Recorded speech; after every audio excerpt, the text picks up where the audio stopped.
Rural Americans deserve access to the best of what our nation has to offer, especially health care. Across every state and every community, America's rural hospitals are the first line of defense, protecting our families, neighbors, and loved ones. No matter where you live, hospital care doesn't clock out. They're there 24 hours a day, 7 days a week, 365 days a year. Each year, America's over 5,000 hospitals care for millions of patients, providing 24/7 emergency care, delivering babies, cancer treatments, and other life-saving care that patients rely on. Behind every one of those patients are doctors, nurses, and caregivers working tirelessly to keep people healthy and safe. Hospitals are our community's lifelines. They employ our neighbors and keep our families healthy. But now, some in Congress are threatening access to care. Tell Congress, protect patient care to keep America strong. Don't cut rural health care.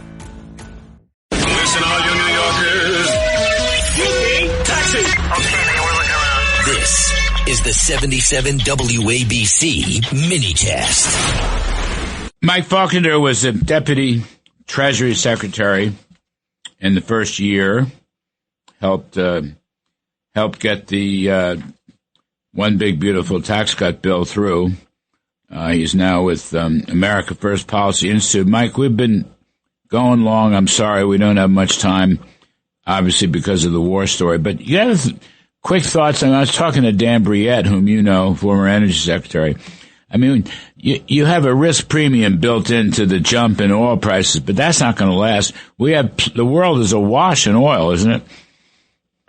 It is, and when the president talked at the State of the Union address how the Venezuelan oil is now coming into the global markets rather than being illicitly sent to China, and so that's going to be an offset to the temporary spike that we might see from military action in the Gulf. I mean, the stock market got whacked yesterday, and the stock market really has been jittery. Everybody says it's about AI and all the rest of it. But I think the stock market, there's always uncertainty when you have these military operations.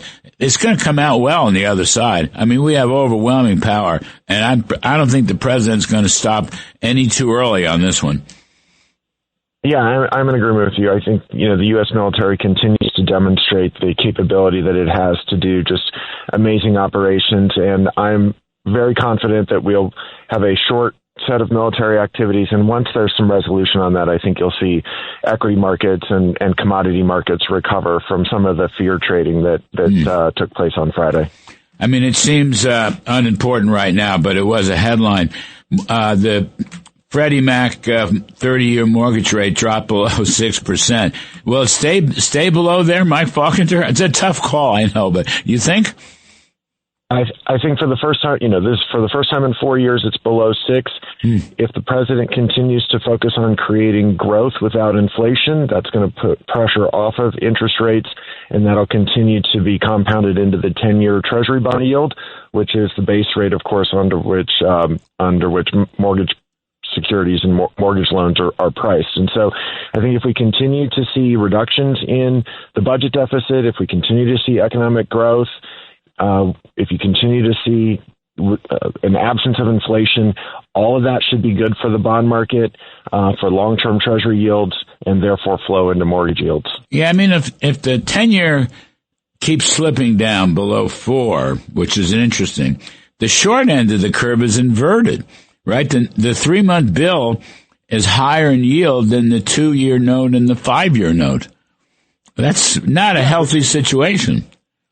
Well, remember, usually we worry about inversions because we think that the Fed only comes in and lowers interest rates when we're on the verge of a recession. But if instead what we're seeing is we had high interest rates because of their inability to control inflation during the Biden years, if all the inflationary pressures are relaxing, then the Fed's going to cut interest rates because of the relaxation of inflationary pressure, not because we're on the verge of a recession. No. So I would not over evaluate the inversion of the yield curve. All right, we'll leave it there. Mike Faulkender, thanks, buddy. Sorry I was short today. Talk soon. Folks, quick break, and then Ambassador Robert O'Brien, former National Security Advisor, will help us out on the Iran story. I'm Kudlow. We'll be right back. Rural Americans deserve access to the best of what our country has to offer, especially health care.